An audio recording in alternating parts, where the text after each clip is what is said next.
Good morning, everybody, and welcome to another Adventures in Truth livecast. My name is Jim Case, and I am the host of the show, and I'm super excited to be here with you all today. Today, we have the amazing Moshe Engelberg back with us in Conversations with Moshe. As you know, Moshe is a speaker and an executive coach and the author of The Amari Wave, which is an awesome book about bringing love back into business. But today's topic, we're going to focus into trust your process in big, bold letters. And this topic, I think, is important because I don't think we look enough at the underpinnings of what trust is about, meaning the things that keep us from trusting ourselves. When we are the creator of our reality, when we are who we are, this magnificent being that we don't trust. We don't trust our own experience, and we don't trust our process. And so today, Moshe and I want to dive into that and hopefully give you some insight into what it is that may keep you from trusting in your process and trusting who you are. So it's going to be a great conversation. I'm looking forward to having the conversation. Before we begin, I'd love for you to be out there, depending on where you are. If you're on E360 TV watching, thank you for being here. Appreciate you supporting the network. It's a great network with a great lineup of shows. If you're on YouTube or Facebook Live, thanks again for being here. But please make sure you hit that subscribe button, hit that like button, share the window, share it with the people that you know and love, because that's what we're here for. We want to share as much of our adventures as possible. So if you can share it with us, that would be great. You can also see us on where else? E360, YouTube, everywhere. Go see us. But I so much appreciate you guys that are out there that are watching and listening. And get ready for a great show because we're going to have a good one. And we will be back right after this. Once I find the right button, always.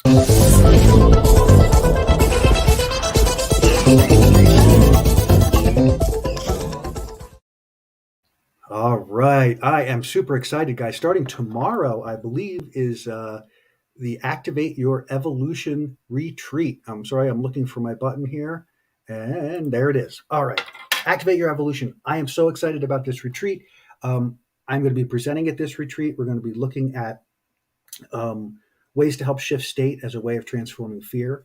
There's going to be some amazing presenters at this process. The Activate Your Evolution is all about stimulating all kinds of amazing things in us and getting us into really dialed into our own evolution and awakening. I know Jules and Jennifer have an amazing lineup of presenters each day during the session, and we'll be having giveaways, and we'll be doing some great meditations and some really eye-opening and consciousness expanding work. So we hope to see you there. And the other thing about this wonderful virtual event is it's free. So check us out at activateevolution.com. Activateevolution.com is where you can register. It's the 11th, 11/11, Activate Your Evolution. And it'll be for 3 days. We'd love to have you there. Look forward to seeing you there. And we'll be back right after this.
All right, guys, here we are. We are getting ready for our conversation with Moshe. Let's bring Moshe in. I did cut things a little short today. We're going to be running a little short today, and that's good. We both have commitments that we need to be getting to in addition to this. So, hi, Moshe. Welcome Hey, aboard. Jim. Good to see you. How are you? You too. Good. Glad to Good. be back. Glad to have you. Here we are getting ready to talk about trusting your process. And we were talking a little bit ahead of time, just briefly. I just did a show recently on loss, which was a pretty intensive experience all the way around, because a lot of amazing insights into that. And we were thinking about this idea of trusting your process and what loss has to do with it. So we're going to get into that a little bit later on. We're going to talk about, largely, I think I want to focus into, let's look at the concept of trust within our own process and within our own lives, and then let's look at the things that are underpinning it that maybe that we don't recognize are the reasons that we're not trusting who we are and trusting the process that we're in. It seems to me, in my own experience, that this has been, or this continues to be, a consistently challenging place for people, because somehow we have decided that we can't trust ourselves because of the power we've given to everything outside of ourselves, to whatever greater or lesser degree that is. And I was thinking about this also, Moshe, in terms of each of us navigating our own process, and how cool it is that we can reach, because we're friends outside of this environment, and that we spend time talking about our own process and our own evolution, and that we can see in each other the how the trust works.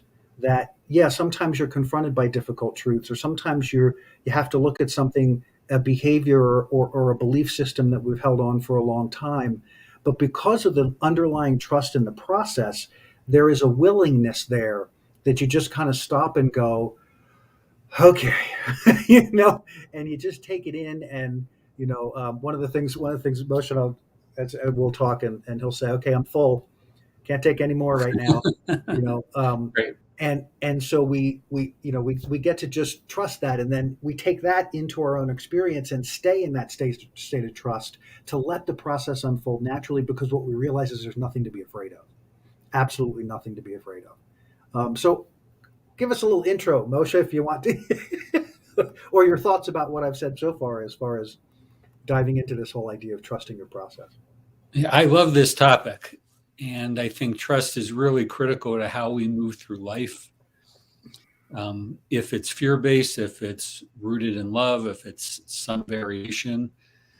And it does get murky sometimes, in my experience, in my own life and coaching and working with others, where on one hand, we talk a lot about surrendering, we're not really in control, quit trying to overmanage things, let the universe do its thing. And on the other hand, on the other extreme, we're taught to say, okay, run your life, manage your life, make good decisions, be responsible, and so on. When you and I talked before, you mentioned co-creation. That's really a marriage of the two. Yeah. But that tension between trust and control, I think, is really important. Yeah, that's a really great starting point to look at where we put our attention.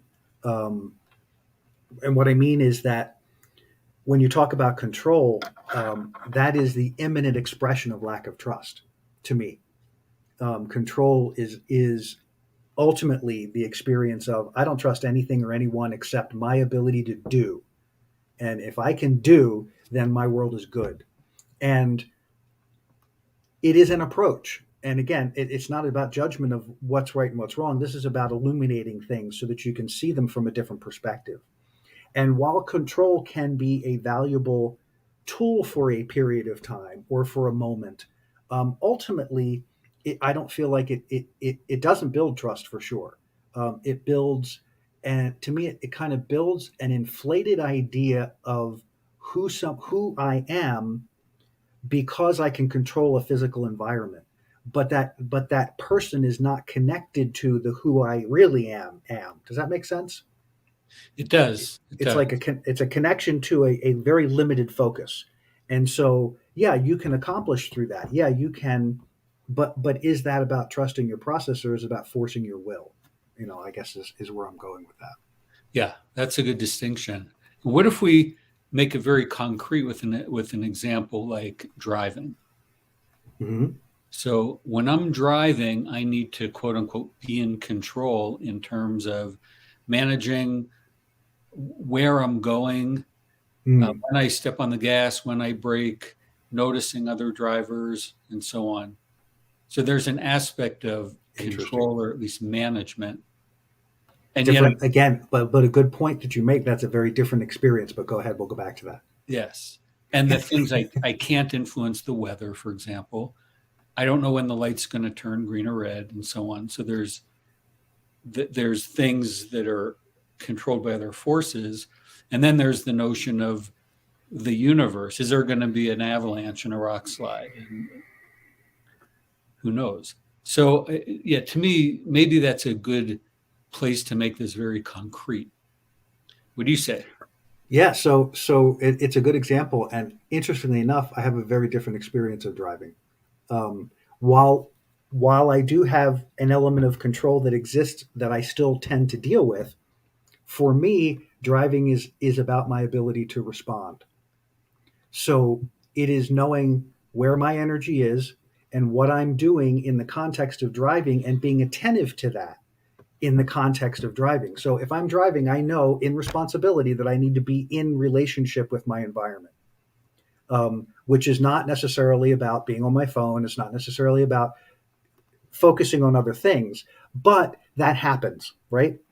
We all have those experiences. But to me, it's a lot less about control. It's about being able to respond because we don't have control over what's happening around us, whether it's other cars, whether it's bikers, whether it's people, whether it's stoplights.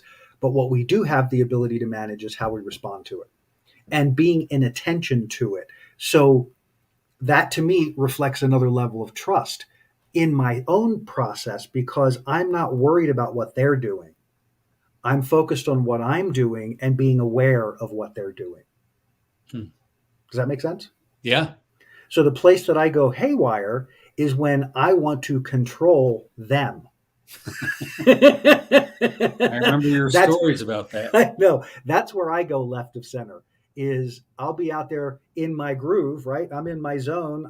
I'm good. I'm being aware, and the people around me don't have awareness. The people around me are controlling their driving experience, so they're in fear. They're in stop and start. They're in stopping in yield spots. They're in doing things that are all about thinking their way through the process instead of being a part of the driving process. And again, that's my lovely story of judgment about how I can go ahead and judge these people about how they're driving. But Yes. but that's where I go left again. That's where I go left. I that's where sometimes I get pulled off of my center. But the great news about that is that for years that was a big deal, and now it's not so much a big deal anymore, and I can rein it in instantly, rather than realizing that I've been raging for the last hour and a half and not paying attention to it. Um, and bear in mind when I say raging, I mean more just like I don't get into road rage. I just get in, I have moments with myself. But Yes. we needn't digress here. So, so the driving thing is a really good example of how you can assess where you're at in your trust process. Do I trust my process? Our first question of the day. Do I trust my process? What does that look like? It's about everything. You alluded to lots of levels of this. I think I said I wanted. Oh, you were talking about the difference between control and management.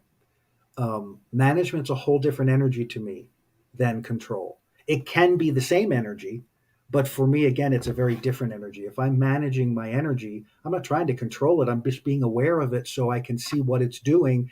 And if I'm starting to have a reaction or a response, that I can be in conscious awareness of that and determine if it's something that I want to put in the world. If I want to use that energy, that to me is what being conscious is about, ultimately, managing your energy. What do you think? So just sort of stop, boom. Yeah. Well, I'm thinking about how it's easy to conflate those two. It is. And maybe it's a mindset.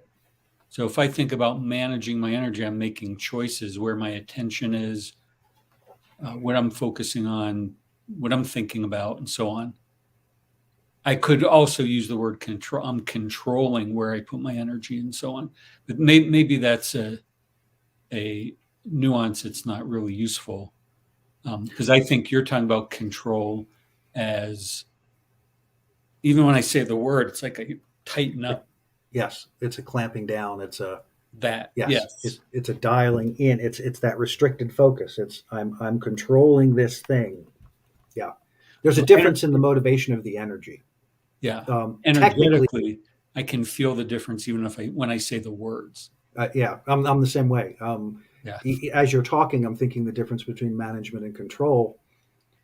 Even in the context of business, I see it the same way. Um, as a manager, my job is not to control people. My job is to support people. That's how I manage. I manage my energy and then I watch the entire picture because my job is to manage this, whatever this is. If I'm the manager of a restaurant, I'm managing this environment. And within this environment are all of these energies and things and people going on. And in order to manage it, I have to be attentive to the flow of what's happening within that environment in order to respond to it and to attend to the things that are happening. If I'm trying to control the environment, then I'm clamping down on the environment and I'm clamping down on the people. So nobody gets real expression except what I say they can have, and no one can do anything except what I say they can do. And for me as a manager, rules are important, but they are the essence of the environment. So you have to give people a little wiggle room, I think, to express that. So if you want them to be of service, in order to be of service, they have to be them.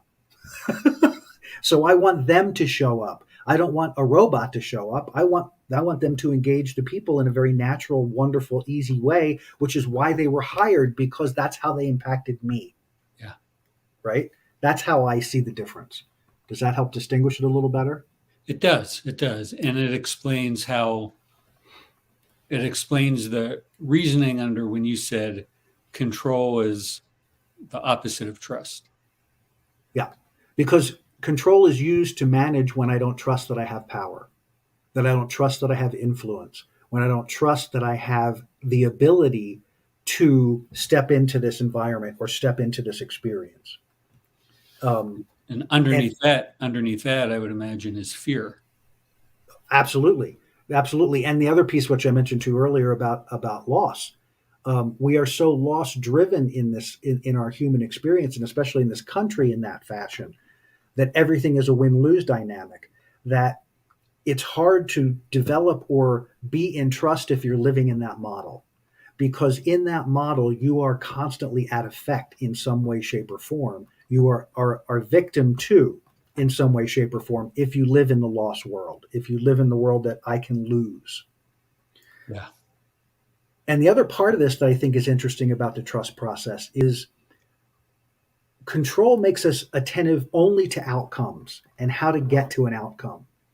And I think trust is about understanding that the process is as important as the outcome, and that the outcome is really only the mind's way to give us a destination so that the soul can unfold the journey. Because the journey is where all the juice is, really. The journey is where, at least in my experience, it's getting to whatever it is that I want that's so magnificent because I learn so much, because I grow so much, because I expand into that, because I trust that where it's taking me, because I trust my energy. I'm spinning up, right? We've talked about this a million times. I'm in my pro and I'm spinning up. So I'm diving in and I'm going into this amazing journey. Or it doesn't feel good and I'm stopping and I'm stepping back and saying, well, not here. This is the wrong doorway. Let me take a step back and see what I got to figure out here. But ultimately, that unfolding of the journey continues to reinforce the expansion of who I am, my understanding of who I am, and my understanding of who I am in relation to this experience of being human on the planet and engaging in the planet as deeply and powerfully as possible. So there. Love it. Love it. Well said. Yeah. So, okay. So we're talking about, do I trust my process? But then I wanted to take it a step further. And that is answering the question of, do I trust myself? And is there a difference? Mm. Um, I'll let you dive into that one first if you'd like. I have an answer, but I'm curious to see where you might go with it. If you have something, if not, I'll dive right in. I'm good either way. I think at one level there is a difference, and at one there's not. Um, if, and here's what I mean by that. If I trust myself, that could lead to an over-reliance on me. I trust myself, so I'll figure this out. Oh man, it's like, I don't need help from out there. I got this. Versus if I trust the process, that speaks to an interaction with other forces, what some call life, the universe, God, whatever label is. So I think trust myself can be aligned with trust the process, but it can also be limiting where it's more focused on me and an illusion of control. I like that. I like that distinction, and I think it's an important one, and one I actually hadn't thought of, or hadn't really gone down that road about. What was your answer? Well, my answer is a bit of a caveat, because to what you said is very true. But then I was listening, and I literally had the thought, oh, I should have put, do I trust my capital S self? And realized, wait a second, that's kind of rigging the game a little bit. Because to your point, when you recognize the co-creative effort that's going on in the process of your life, and you and I talked about this briefly, we were talking about God and the universe and all that kind of stuff, and how does that relate to this idea of trust? Right. That if I trust God, then everything is going to work out okay. And I think the difference for me in that is that I'm not beholden to or waiting for or expecting that the universe is supplying without me showing up. Like, I have to show up. I have to be there. I have to be in energy. I have to be in trust. I have to be in, when I say have to, I mean from the context of that relationship, of that interaction, of that co-creative process. I'm half of that equation. So if I'm not in the equation, there is no equation. Right. So I got to show up. I got to be a part of that. And so that's where I was going with the capital self. Yeah. But in truth, that's a really good distinction, because if we are mired into or focused into that ego and that will-driven experience, we consider that's trusting ourselves. But I also want to say that I don't think that that's actually considered trust. And when you go through control as a mechanism for managing yourself, I don't think that builds trust in self, because you become afraid of everything outside of you. You don't allow anything else in. You don't allow anything to support you. That's out of balance. So that's not a trust state. That's a control state. So you've learned to control your environment, and you've learned to control yourself within the context of the environment. But there's no trust built there, because otherwise you wouldn't need that intensive focus necessarily. You would be open to the journey. You would be open to the unfolding. Sort of, that's where I see the co-creative thing is so important. That speaks again to the control, or maybe the other word is reliance. If I rely solely on myself, that means I don't trust the world. I'm not going to let people in. And so there's that energy of tightening, shutting down. And that also means, in contrast, that trust means embracing the idea, or at least accepting the idea of, I don't know. Yes. I don't know what's going to happen. I don't know how this will unfold. And I'm still going to keep moving. Yes. And that to me is the biggest part of trust, is that feeling. I'm trying to think of, you said it really well. Is just being in a space of, it's all working out for me. It's a perspective. It's I know that I can interact in my environment and respond to whatever shows up in my environment. I know that I can have a desire, that I can have a something that I want to create, and that I can focus myself into that and begin to build momentum And the trust comes because I don't need to know how I'm getting there. I don't need to know how it's going to unfold. That's Right. the control mechanism. I just know that it's going to happen. So that intention creates this bond, creates this connection to me and the destination in a way that I can simply ride the ride. It doesn't mean I don't do things. It doesn't mean I don't take action. It doesn't mean there aren't steps along the way. But it's more, but that's all natural to the process. It's not. I'm not contriving a step. I'm inspired to a step. I'm not making up what to do. I'm listening for what to do. Listening from in here, from in the heart space, from that connected space. So those are all the things that I find that add to the element of trust and add to the expansion of that experience. Yeah. I don't know if I went way off the rails there. I kind of got lost in my own little thing there. Sorry. We will just trust that. Just it's taking us to the next place. Yes. So funny. Um, yeah. So what? So let's kind of focus into, so in this idea of trusting myself, what are things that would undermine, in a classic sense, what would undermine trust? What are we taught? What are we taught in our world are things that undermine trust? I think one of them is when things don't work out as we want, when we're hurting, there's pain. What about things like honesty, reliability, responsibility?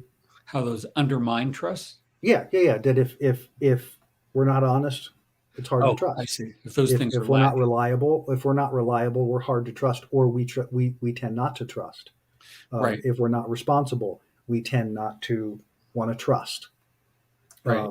Particularly, I was thinking more along the lines of, if I am trusting, what breaks that? So it's if things don't work out, if mm-hmm. that kind of thing. But yeah. Yeah, no, those are good, and that's good too. Yeah. But so these things that so in a real world kind of context, I was thinking in terms of that, like when somebody says, "I don't trust you," or you've broken my trust. What are the things that usually occur around that, or activities that occur? That's to me is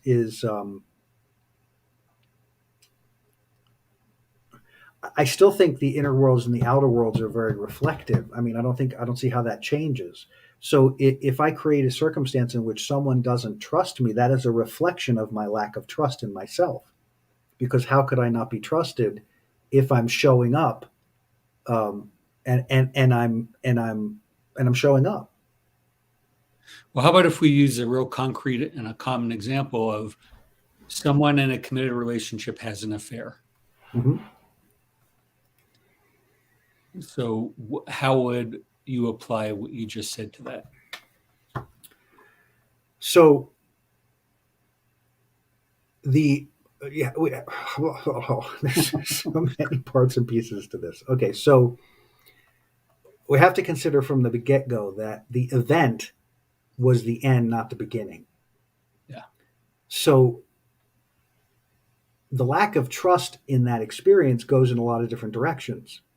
When it happens, of course, the immediate response is a lack of trust of the partner who cheated. Right. But in my world, I kind of see that as a deflection of the realization that I wasn't paying attention, because energetically there had to be changes. There had to be adjustments that you did not pay attention to over time, and could be a great deal of time that you were not attentive to, that led to. Does it mean that person's choice is a good choice, or is not a bad choice? No, it's a choice. But that is not the relevance of this conversation, I think. It's not about good, bad, or right or wrong. It's about, where does the trust go? When we create an identity, and this is how loss ties into this as well. when we create our identity on someone else, or we create our identity in something else, our identity is our marriage, our identity is our husband or wife, we set up a situation where, one, we lose trust in ourselves because we're too afraid of what we might lose in the circumstance. And so we stop trusting ourselves and put our trust in the relationship because we haven't built that we haven't built that level in ourselves for some reason. And this is where I say this gets a little hairy, because it's not about blaming the victim, so to speak, but if you are the victim, how did you get there?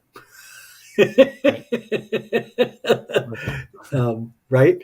So something had to happen. Some piece of trust had to fall off because you were not being attentive to what you could feel and experience in your environment, and too much attachment to your version of what it is instead of what it is. So the way I'm understanding what you're saying is the place trust initially gets broken, or within the individual where it gets broken, is trust of self, to say, look at what's going on. I'm seeing these behaviors, I'm getting these signals, I'm feeling this energy, and I'm going to ignore it or make up a story that kind of washes it away. Yeah. So in that process that has little to do with the other person, Right. if I do that, then I am I'm breaking my own trust. Yeah. Yes, because you're giving power to something outside of yourself that you believe has more, that you believe is more important to your identity than what you are experiencing. So, what I mean by that,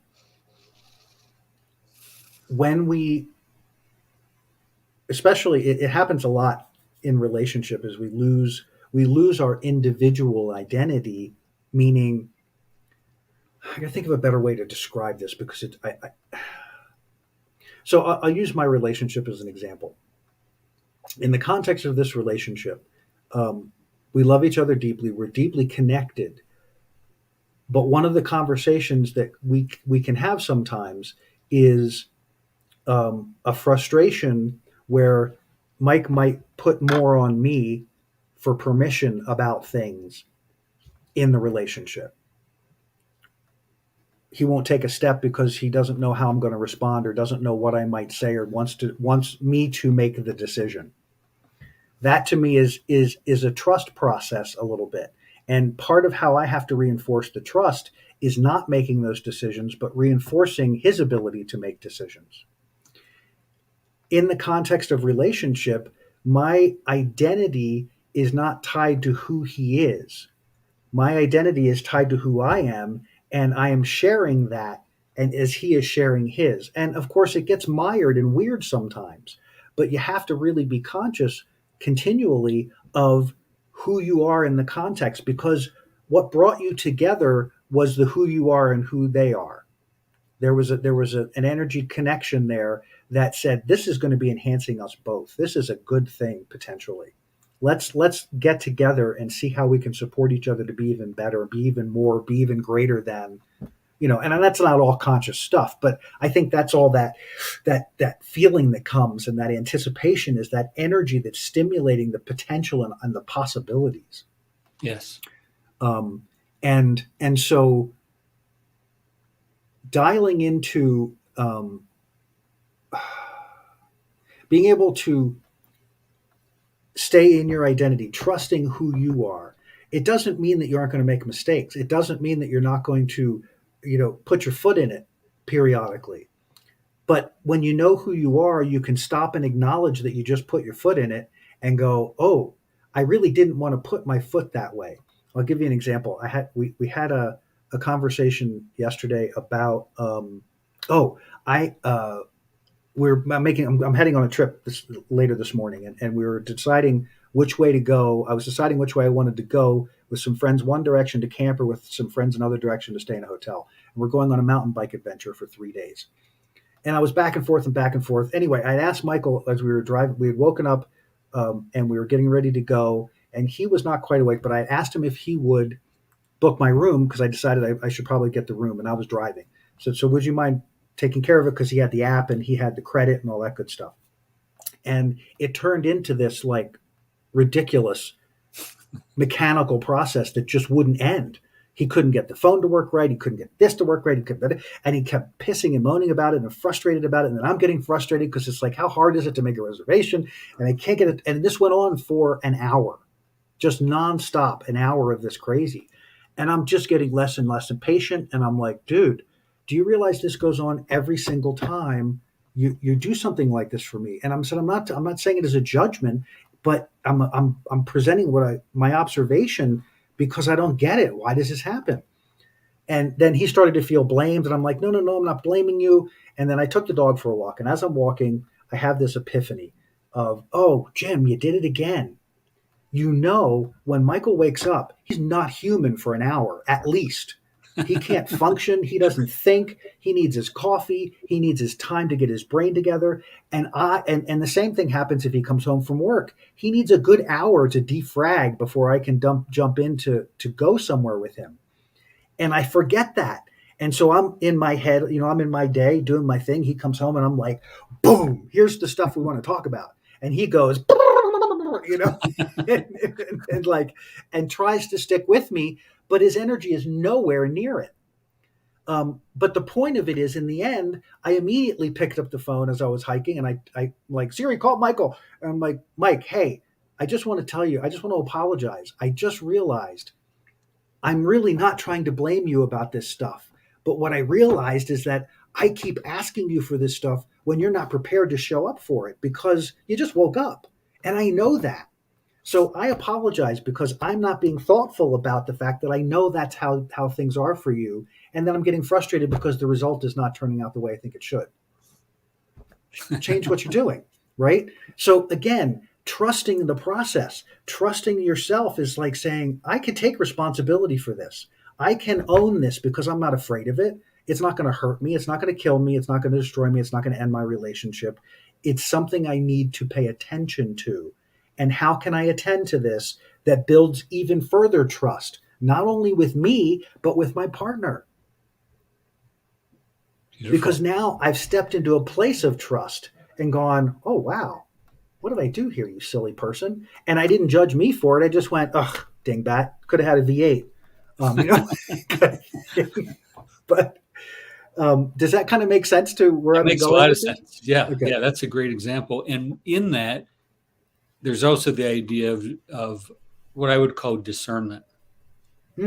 So you came to this clarity about, wait, he's not human for the first hour. Why am I asking him to do this? Obviously, it's not going to work.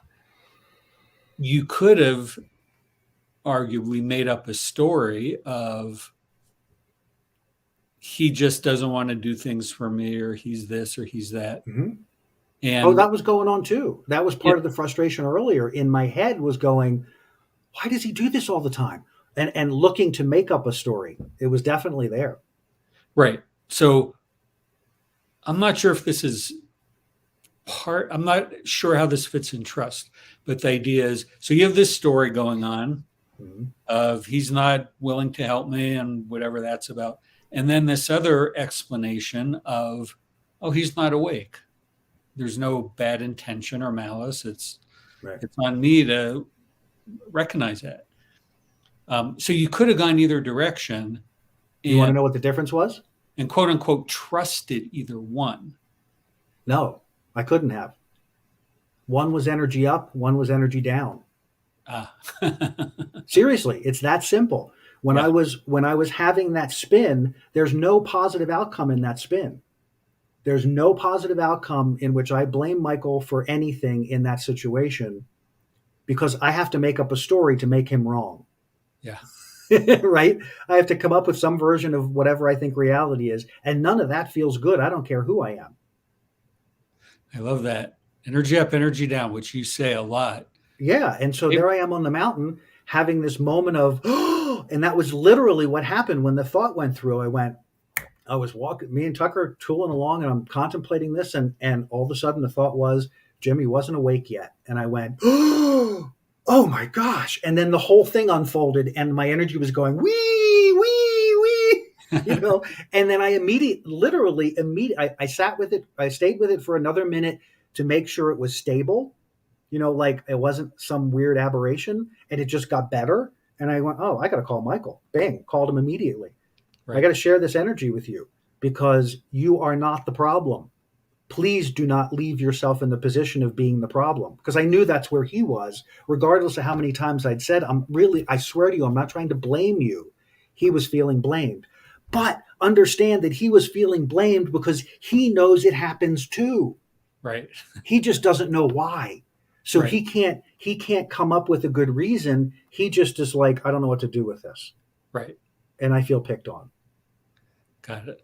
Energy spun. I went, solution, boom. All the energy goes away instantly. Instantly. On his end and my end, the energy is gone. Beautiful. And in the last, I know we're getting to the last couple minutes. Yeah. We can, I think that's a great skill for listeners and viewers in a way to discern what's going on and know, what should I trust? Should I trust this version, or this version? This is energy down. This is energy up. I'll trust the energy up. Always. And in my world, you and I have had many of these conversations where I will not step in because I can't find energy up. Yeah. I'm saying it a little differently. In our conversations, I can't find a resolution that's win-win. Same difference. Yeah. I can't find the end result that feels like the right end result. See, and the right end result in the situation doesn't necessarily mean I'm right. It doesn't mean that my viewpoint is correct, but I'm also not attached to it. So I don't care. I want resolution. Right. And so when it shows up and my energy spins up, I'm like, oh, this was me. Oh, okay. I can handle this. I can't handle him because I don't control him. I trust him to handle him. And he does. He's been very clear about it. For years, he's been very clear about it. Please don't do that when I wake up from a nap. Please don't do that when I get up in the morning. Please don't come at me with stuff when I just when I'm just getting conscious again. Yeah. And so that means trust means no judgment. Absolutely. Has to. And that's the other reason that I won't go the other direction, because that other direction is nothing but judgment 1, judgment 2, judgment 3, judgment 4, all woven into a lovely story that probably has very good spiritual overtones and probably sounds really right on. But when I say it in my own head, it feels like I just took a shit somewhere. Not a good thing. So, but I think that's, building and cultivating trust, it's an amazing tool. I really, truly live in that space of energy up, energy down. So if you can train yourself to that experience, it will make a vastly big difference in your world, because you'll not engage when the energy is down. And sometimes that energy down thing is a bear. Yeah. Sometimes it just doesn't feel good. You and I've talked I've used the example of some issues with friends that I've gone round and round, and I've finally gotten to a much greater place about it. But it's taken, this situation has taken a month or better of continuing to find the energy up process in this. Yep. Because all I keep finding is energy down. Right. I'm like, I don't like living here. I need another place to be. But I still persist, because ultimately I trust this. I trust me. I trust my connection. I trust my alignment. There's so many places we could go to this, and yes, we are at time. Yes. What an amazing conversation, and we definitely have to carry this one on, because this has been a doozy. I appreciate you always, Moshe. I love having you here. I love us getting to have these conversations. It's a joy and a blast, and I appreciate your friendship very much. Same here. Thank you. Thanks for being here. See you again soon. You guys have a great one, and we'll see you on the next show. We'll be, very soon. I'm going to go to the end now. If I can, it's just that kind of morning. Have a great one, y'all. See you soon. We hope you enjoyed this episode of Adventures in Truth Livecast. Please like, subscribe, and share. If you'd like to learn more about Jim's book, Fear is a Choice, Unraveling the Illusion of Our Separation from Love, check it out at www.fearisachoicebook.com. Also check out Moments of Truth, a new offering from Adventures in Truth. If you'd like to work with Jim, check out www.thesciencetransformation.com to book a session. Tune in live every Wednesday at 9 a.m. Mountain Standard Time and every Friday, 5 p.m. Mountain Standard Time. Or look for our new releases and podcasts every Monday. Until next time, be well, and we'll see you again on Adventures in Truth Livecast.